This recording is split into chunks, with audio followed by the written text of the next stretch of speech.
Welcome to my YouTube channel. Today we're going to be talking about the skill or the art of rebounding. So let's get started. So I've been watching a couple of rebounders lately and it's been inspiring me, to be honest. And the first rebounder which I kind of had my eyes on from an early age was Russell Westbrook. I remember his MVP season and I remember the way he would rebound the ball, and it really inspired me to want to rebound the ball. The way he put so much effort into the defensive side of the game, the way he sought after rebounds, just reminded me of someone really eager to put his mark on the game.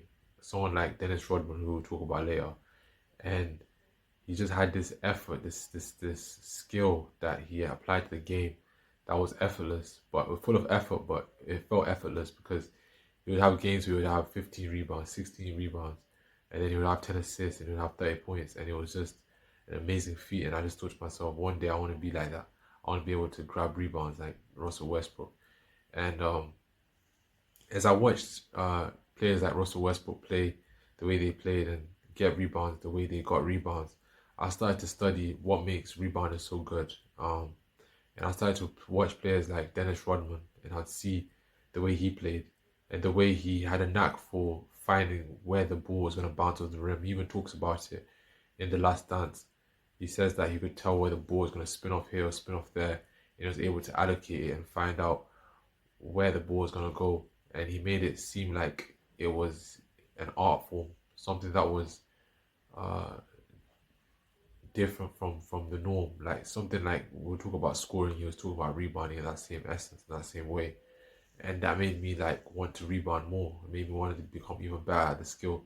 At first when I started rebounding, I didn't know I was good at rebounding. It was just something I just was good at. But when I started to see people like Dennis Rodman, Russell Westbrook, I started to realize, okay, there's skill and there's effort. I was watching a podcast where Andre Drummond said, he was asked the question, what's the ratio between skill and effort when it comes to getting these rebounds? And he said it's 50-50. And that, it didn't surprise me, but it kind of surprised me at the same time, because for me, I always felt like rebounds was just effort, sometimes just putting effort. But then when I think about it, it's also skill, because you have to know where the ball's going to bounce off the rim, where it's going to go, and you got to have that knack to understand where it's going. If you don't have that knack, then you can't take advantage of getting the rebound.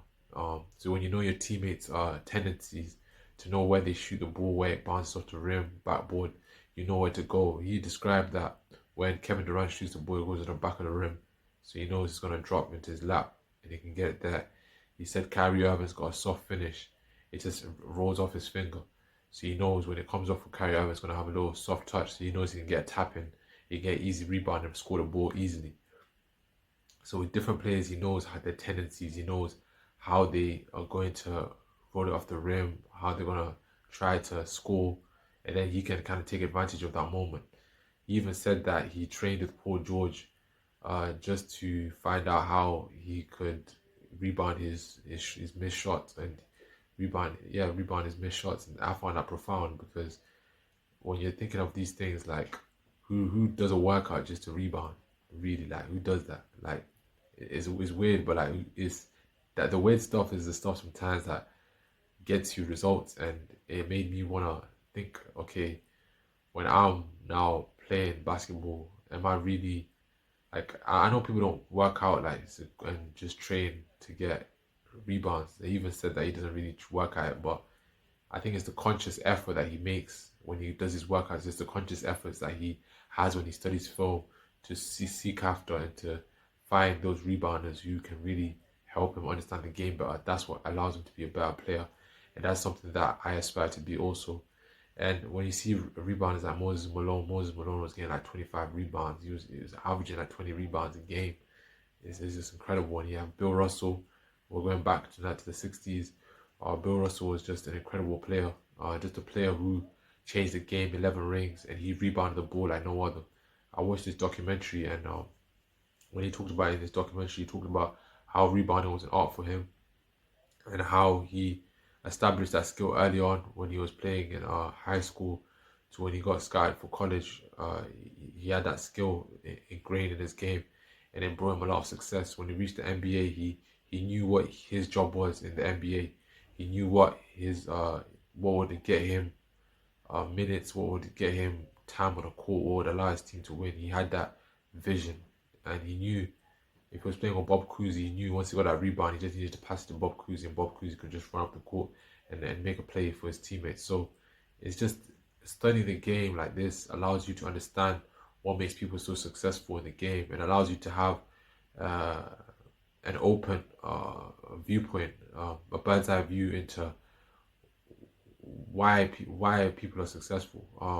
Instead of just seeing people at face value and thinking, oh, they're successful because they just happen to be on a good team, or they're successful because they happen to be on a team that's ain't got that many rebounders and they just get rebounds. No, it's a lot more. It goes deeper. It goes into what they study, what they get into, and it's something that I think we can all be inspired by in whatever field we're walking in life. If we study, if we are interested, if we're eager to learn, we can find results, and those results can allow us to elevate our games and elevate us to a new height and a new version of ourselves. So that's it for the video today. Thank you for coming and watching this video. Make sure you like, comment, and subscribe, and come back for more content. Thank you.